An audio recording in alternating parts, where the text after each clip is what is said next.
Энэ онд 50 жилийнхээ ойн баярыг тэмдэглэж байгаа. Тансаг хар өнгийг голчлон хэрэглэж, чамин тансаг хийцтэй костюм, минималист хэв маяг, мөнхийн сонгодог загвараар жинхэнэ урлагийн бүтээл уралдаг. Тансаг даруухан, мөнхийн сонгодог байдлын илэрхийлэл брэнд бол Giorgio Armani. Тухайн үед Европт даяар хүчтэй цуурайтсан гялцал чимэглэл ихтэй загварын чиг хандлагыг зоригтойгоор эвдэж, илүү эвтэйхэн, цэмцгэр, даруухан гоо сайхныг санал болгосон нь тун удалгүй дэлхийг байлдан дагуулж эхэлснээр өдгөө хагас 100-ны нүрийг үзэж байна. Хувцас урлана гэдэг асар том урлаг. Хувцас загварын урлагийн бүтээлийг ойлгох, мэдрэх, төсөөлөх, эргцүүлэх, урлах, таниулах гэдэг нь тэр чигээрээ нарийн торгон мэдрэмж шаардсан бас өөр юм болоод өрөөлийн ажиглалт анзааргаар бүтдэг урлаг.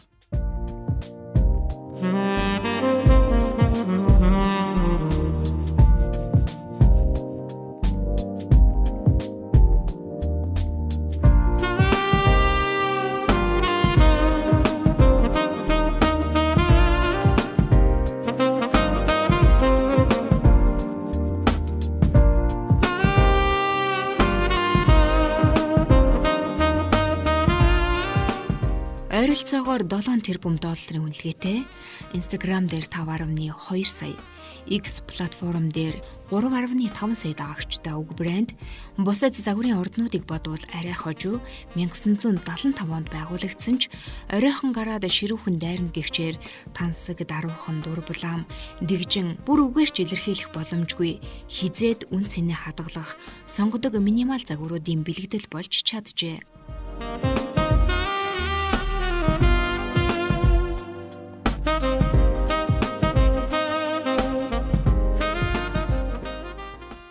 Тэрээр бага цөөн байдал илүү үнцэнтэй гэх философиг загварын ертөнцид нутагшуулсан цөөхөн дизайнеруудын нэг. Өнөөдөр Armani нэрээр зөвхөн хувцас биш, үнэт эдлэлийн, үнэртэй усны, бугуун цагны, гоёл чимэглэлийн, гоо сайхны, тэрч бүхэл гэр ахуйн дотоод засал чимэглэлийн гэх мэт олон салбар брэндүүдээр овоглож байна. Энэ бол дэлхийн нэртэй брэндүүдийн үүсэл хөгжил, уналт босолт, сонирхолтой баримт гоо зүй, бизнесийн үнэт зүйлийн талаар цувралаар хүргэдэг брэнд тренд нэвтрүүлэг.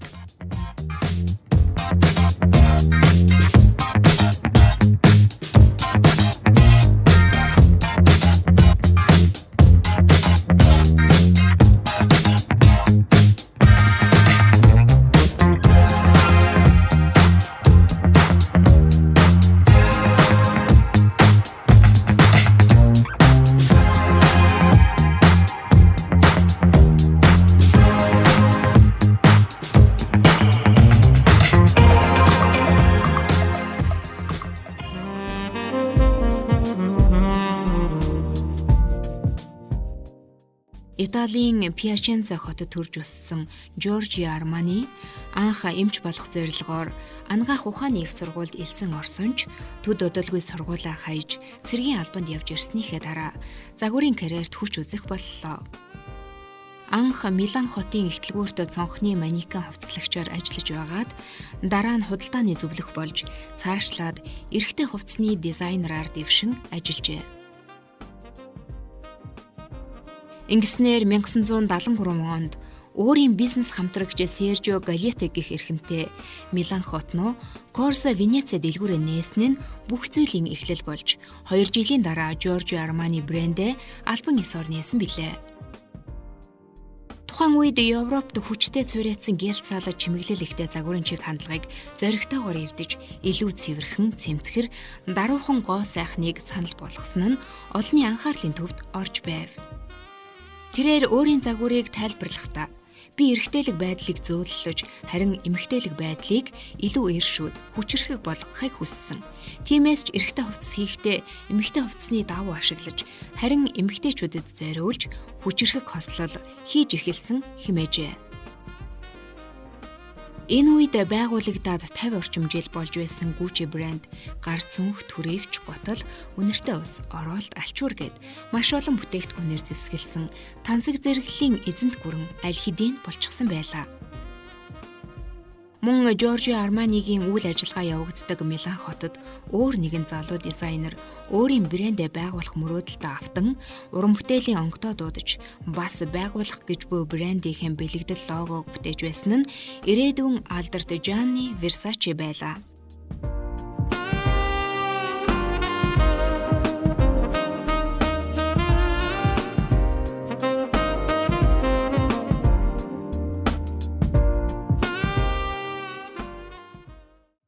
Жоржио Армани өөрийн цуглуулгадаа зориулж чөлөөт эзгүртэй пижак ба шулуун өмд орлож маш орчин үеийн дүр төрх бүрдүүлсэн. Энэ нь ч түүнийг илэрхийлэх нэрийн хуудас болж пижакнаас доторлолт болон мөрний хадуулгыг хасч өмдөнд заавал байх ёстой эндүүдлэгний шугамыг алга болгосноос гадна цамцны хэтэрхий их цардуулыг хассан байна.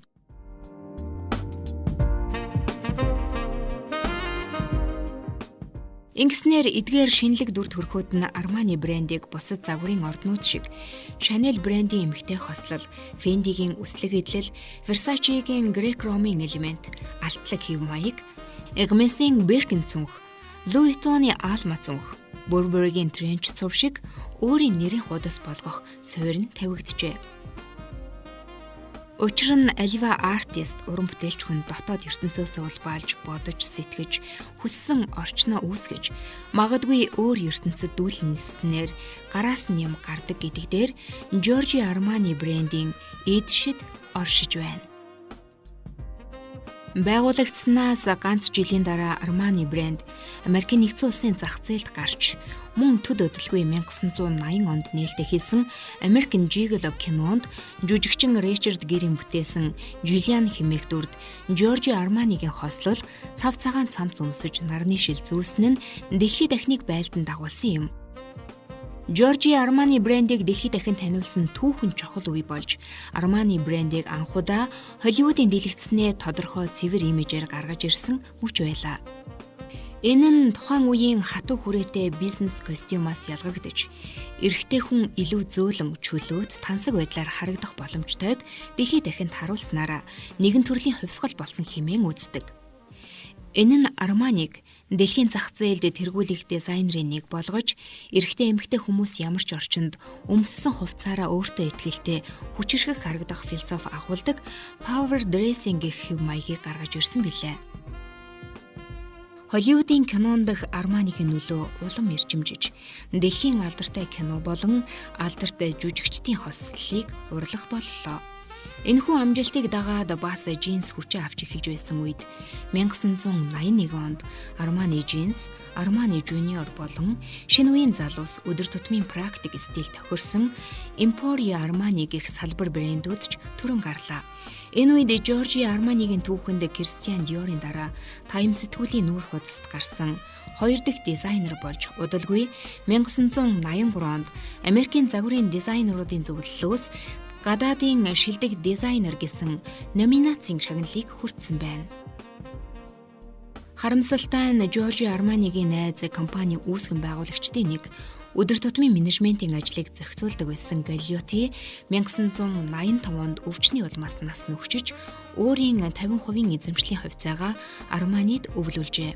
Армани энэ үед барьц алдалгүй харин олон ажиглагчдын гайхширлыг төрүүлсэн ухаалаг алхмыг хийсэн байна. Тэр компаниа улам өргөжүүлснээр компани орлогоо 75 сая доллароос 209 сая болтол нь нэмэгдүүлсэн байна.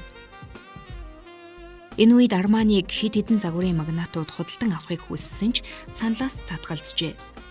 Өрсөлдөгч компаниуд томоохон брэндүүдийг өөртөө нэгтгэх бодлого явуулж байхад Армани өөрийн зах зээлээ барих маркетинг менежменттэй илүү анхаарч байлаа. Идэвхтэй бөгөөд амжилттай ажилласаар ирсэн Армани 2000 онд өөрийн брендийн 25 жилийн ойг тэмдэглэж Нью-Йоркийн нэгэн музейд өмнө нь гаргаж байсан бүх гол загваруудаа нэгтгэсэн үзэсгэлэн гаргасан байдаг. Мөн тэр жилдээ тэрээр Милан хувцас, гутал, аксессуар, гоо сайхны бүтээгдэхүүнээс гадна цэцэг, амттан, ном зэрэг олон төрлийн зүйлс худалдаалдаг дэлгүүр нээж байв. Тэнд Emporio Armani кафе, Япон хоолны Nobu ресторан, бас шөнийн клуб хүртэл байдаг. Түүнчлэн Армани 2005 оноос Armani Privé гэх кутюр салбар дээр ажиллаж эхэлсэн байлаа. Тэрээр мөн 2010 онд Дубайд байрлах дэлхийн хамгийн өндөр цамхаг болох Бурж Халифад Жоржио Армани гэх өөрийн анхны зочид буудлаа нээсэн юм.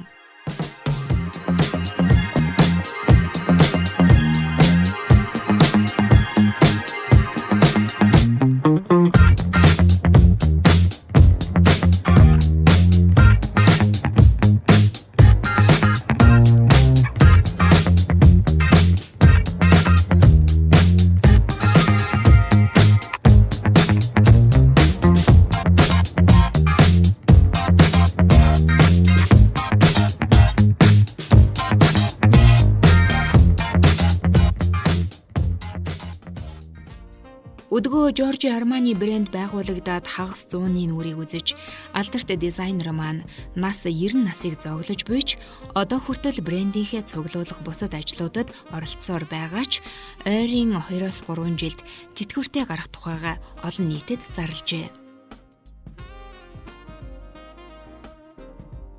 2025 онд Жоржио Армани Милан хотод болсон загварын 7 хоногт Радичи буюу Итали хэлээр уг үндэс хэмээх нэртэй цуглуулга танилцуулжээ. Энэхүү цуглуулга нь брендийн хагас 100-ны түүхийн өвийг хүндэтгэн, эргэн дурсаж дахин сануулж, байгалийн өнгө нарийн хитцтэй материалуудыг ашиглан энгийн минимал хэрнээ тансаг хэв маягийг илэрхийлсэн байна. Цуглуулгад шингэн торго, савих, гоёлын хадгмал бүхий хөнгөн даашинзууд багтсан бөгөөд үзэгсэлэнгийн төгсгөлд 90 настай алдарт дизайнер маань 2 модель хөтлөн гарч ирсэн нь онцлог мөч байлаа.